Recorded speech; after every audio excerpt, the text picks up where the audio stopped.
আমন্ত্রণ জানাচ্ছি এডিটর চয়েজে আমাকে শুনবার জন্য। দর্শক, আমাদের আজকের এডিটর চয়েজের আলোচনার বিষয় হচ্ছে একনায়কতন্ত্র, স্বৈরাচার। যেভাবেই যেটা বলি যে জনগণের টুটি চেপে ধরে জনগণের মতের ইচ্ছার প্রতিফলন না ঘটিয়ে নিজের মতকে প্রতিষ্ঠা করা, নিজের খেয়াল খুশি মতো যা খুশি তাই করা, এবং আমরা এরকম যে যাদেরকে বলি তাদেরকে বলি আমরা স্বৈরাচার, কর্তৃত্ববাদী আচরণ, ফ্যাসিস্ট, যেটাই বলি। তো আমরা দেখেছি যে এই সারা দুনিয়াতেই যত দেশেই এরকম স্বৈরাচার হয়েছে তাদের পক্ষে একটা যুক্তি থাকে, স্বৈরাচার হলে দেশের দ্রুত যে কোনো বিষয়ে সিদ্ধান্ত নেওয়া যায়, দ্রুত উন্নতি সাধন করা যায়, হ্যাঁ, এরকম কিছু। কিন্তু সেখানে যে গণমানুষের, গণতন্ত্রের বা সেখানে যে মানুষের জন্য যারা সেবক হয় তারা আসলে সেবক থাকে না, তখন তারা শাসক থেকে শোষক হয়ে যায়, এবং এটাই চিরন্তন সত্য। তো আমরা যদি একটা জিনিস হিসাব করে দেখি, সারা দুনিয়াতেই মানে বিভিন্ন দেশে যুগে যুগে স্বৈরাচার এসেছে, বিভিন্ন অঞ্চলে স্বৈরাচার এসেছে, কিন্তু স্বৈরাচারদের একসময় পতন হয়েছে, এবং পতনটা খুব করুণ, নির্মম, নিষ্ঠুরভাবে তাদের পতন হয়েছে। এবং এই পতন আসলে একটা পরে সেখানে একটা বিপ্লব হয় এবং একটা নতুন করে একটা সভ্যতা গড়ে ওঠে, নতুন একটা বন্দোবস্ত গড়ে ওঠে। এটা যুগে যুগে এসেছে। তো আমরা যদি খুব বেশি দূরে যাব না, যে আমাদের মানে বাংলাদেশেও আমরা যদি বলি, আমরা 90-এর অবস্থা দেখেছি, আমরা পাকিস্তান আমলে দেখেছি আইয়ুব খানের শাসন, সেখানেও এক ধরনের স্বৈরাচারের মনোভাব ছিল। আমরা ইয়াইয়া খানের আমলে দেখেছি, সেখানেও একই রকম ছিল। আমরা এর পরবর্তীতে 90-এ আমরা হোসেন মোহাম্মদ এরশাদকে স্বৈরাচার হিসেবে পেয়েছি, আমরা দেখেছি, এবং তারও পতন হয়েছে খুবই মানে গণ অভ্যুত্থানের মাধ্যমে মানুষ জেগে উঠেছিল। আমরা সর্বশেষ আমাদের দেশে শেখ হাসিনাকে দেখেছি যে পরপর 3টি নির্বাচন, পচা নির্বাচন করে জনগণের রায় না নিয়েই তিনি যে দিনের ভোট রাতে করে ফেলেছিলেন, এবং হামিডামি করে বিনা প্রতিদ্বন্দ্বিতায় নির্বাচন করে নির্বাচিত হয়েছেন, যে কারণে তার নামের আগে স্বৈরাচার তকমাটা তখন থেকে উপাধি পাওয়া শুরু হয়েছিল।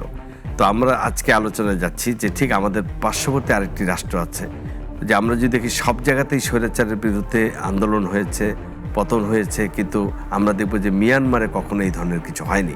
আমাদের আজকে আলোচনার একটা বিষয় হচ্ছে যে সব জায়গায় পতন হয়, কিন্তু মিয়ানমারের স্বৈরশাসকরা কেন পতন হচ্ছে না। এখন যদি এই আলোচনা আমরা করতে যাই, তাহলে আমাদেরকে প্রথমে বুঝতে হবে যে মিয়ানমারের স্বৈরশাসকরা অদ্ভুত রকমের ভাগ্যবান। জেনারেল লো উইন থেকে মিং অং হাইলং পর্যন্ত গল্পটা কিন্তু প্রায় একই রকম। আমরা যদি এটা একটু দেখি যে বিশ্ব ইতিহাসে স্বৈরশাসকের অভাব নেই, পার্থক্যটা তৈরি হয় তাদের পরিণতিতে। কেউ ক্ষমতাচ্যুত হন গণ অভ্যুত্থানে, কারো পতন ঘটেছে নিজের ঘনিষ্ঠ মহলের ক্ষমতার লড়াইয়ে। কেউ দেশছাড়া হয়ে মারা যান, কেউ শেষ দিনগুলোতে কাটান কারাগারে। খুব কম ক্ষেত্রে দেখা যায় কোনো বিদেশি শক্তি সরাসরি হস্তক্ষেপ করে স্বৈরশাসককে গ্রেপ্তার করে অন্য দেশে নিয়ে গিয়ে বিচারের মুখোমুখি দাঁড় করায়। তবে মিয়ানমারের স্বৈরশাসকেরা অদ্ভুত ভাগ্যবান। এরা দেশটাকে ধ্বংস করেছেন, মানুষকে নির্মমভাবে দমন করেছেন, কিন্তু ব্যক্তিগতভাবে তারা কেউ প্রায় কখনো জবাবদিহির মুখে পড়েননি। এই ভাগ্য বলতে আমি নৈতিক ভাগ্য বোঝাচ্ছি না, কোনো কর্মফলের ধারণাও নয়, এটি আসলে দায় মুক্তি, যেখানে জোর করে কাউকে জবাবদিহি করানো হয় না। চলতি বছরের শুরুতে বিশ্বকে চমকে দিয়ে একটি ঘটনা ঘটে যায়। একটি খবরে বিশ্ব চমকে ওঠে, ভেনেজুয়েলার শক্তিশালী নেতা নিকোলো মাদুরো ও তাঁর স্ত্রী সিলিয়া ফ্লোরেসকে নাকি কারাকাস থেকে যুক্তরাষ্ট্রের বাহিনী গ্রেপ্তার করে নিউ ইয়র্কে নিয়ে গেছে।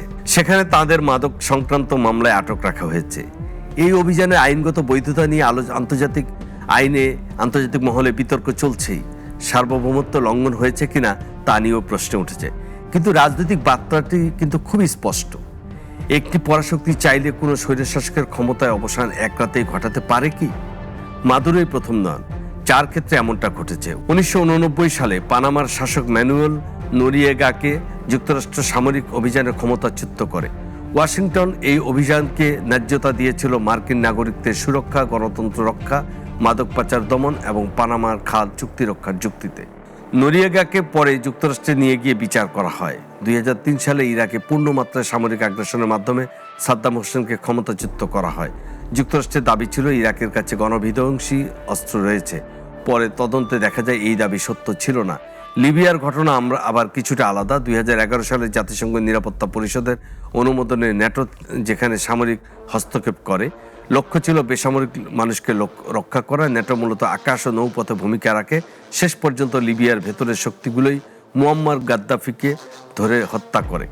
ইতিহাস ঘেঁটে দেখা যায় যুক্তরাষ্ট্র সাধারণত তিনভাবে অপছন্দের সরকার বা শাসকদের অপসারণ করেছে। একটি হলো সরাসরি সামরিক আগ্রাসন, সেনা নামিয়ে শাসককে ধরে ফেলা এবং পুরো শাসন ব্যবস্থা ভেঙে দেয়া। সাদ্দাম বা নরিয়াগার ঘটনার এর উদাহরণ। দ্বিতীয়টি হলো গোপন হস্তক্ষেপ, প্রকাশ্যে সেনা না নামিয়ে স্থানীয় বিদ্রোহী গোষ্ঠীকে অর্থ, অস্ত্র, প্রশিক্ষণ ও গোয়েন্দা সহায়তা দেয়া। ইরান, গুয়েতামালা বা চিলির ঘটনাগুলো এই ধরনের। তৃতীয়টি হলো আভ্যন্তরীণ বিরোধীদের সমর্থন দেয়া, নিষেধাজ্ঞা দিয়ে শাসন ব্যবস্থাকে দুর্বল করা এবং ভেতরের অসন্তোষকে শক্তিশালী করা। নিকারাগুয়া বা লিবিয়ার এই কৌশল দেখা গেছে। তবু প্রশ্ন থেকে যায়, যখন যুক্তরাষ্ট্র অন্য অনেক দেশে এমন হস্তক্ষেপ করেছে, তখন মিয়ানমারের জেনারেলদের ক্ষেত্রে কেন নয়? তারা কি সত্যি অতিমাত্রায় ভাগ্যবান, নাকি ওয়াশিংটনের চোখে মিয়ানমার যথেষ্ট গুরুত্বপূর্ণ নয়? নে উইন ২৬ বছর একনায়কতন্ত্র চালিয়ে দেশটিকে ধ্বংস করেছিলেন। শান্তিপূর্ণ বিক্ষোভে গুলি চালানোর নির্দেশ দিয়েছিলেন। তবু তিনি ৯০-এর বেশি বয়সে নীরবে মারা যান। কোনো আদালতে তাকে দাঁড়াতে হয়নি। এখানে একটি বিষয় পরিষ্কার করা জরুরি। আন্তর্জাতিক বিচার আদালতে রোহিঙ্গাদের বিরুদ্ধে গণহত্যায় জড়িত যে মামলা চলছে, সেখানে রাষ্ট্রের দায় বিচার করা হয়, ব্যক্তির বিচার সেখানে হয় না। ব্যক্তিগত অপরাধের জন্য অন্য কাঠামো রয়েছে। তাহলে প্রশ্নটি থেকেই যায়, কেন মিয়ানমারের স্বৈরশাসকেরা অন্যদের মতো গ্রেপ্তার হন না, অপসারিত হন না? ভেনেজুয়েলা বা পানামা যুক্তরাষ্ট্রের প্রতিবেশী, তাদের যুক্তরাষ্ট্র নিজেদের উঠান বলে মনে করে থাকে।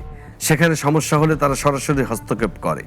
যুক্তরাষ্ট্রে হস্তক্ষেপের মূল কারণগুলো সাধারণত তিনটি। একটি হলো মতাদর্শ। শীতল যুদ্ধের সময় সমাজতন্ত্র ঠেকাতে যুক্তরাষ্ট্র বহু দেশে সরকার পরিবর্তনে নেমেছিল। দ্বিতীয়টি হলো জাতীয় স্বার্থ। গণতন্ত্রের নামে তখন আমেরিকায় অভিযানের প্রকৃত চালিকা শক্তি থাকে নিরাপত্তা ও অর্থনীতি। ভেনেজুয়েলার বিপুল তেল সম্পদ কিংবা ইরাকের তেলের উদাহরণ। তবে একটি বার্মিজ প্রবাদ আছে, দীর্ঘজীবন মানেই গৌরব নয়। নে উইন দীর্ঘজীবী ছিলেন, কিন্তু অপমান নিয়েই তা মারা গেছেন। তার দাফনও হয়নি, ছাই ছড়িয়ে দেয়া হয়েছিল নদীতে। থানসে বা মিং হংলাইয়ের হয়তো একদিন সামরিক কবরস্থানে শুয়ে থাকবেন, কিন্তু একদিন যখন স্বৈরতন্ত্রের অবসান হবে, তখন তাদের কবর মানুষের ঘৃণার স্মৃতিস্তম্ভ হয়েই থাকবে। এটাই সত্য, এটাই চিরন্তন।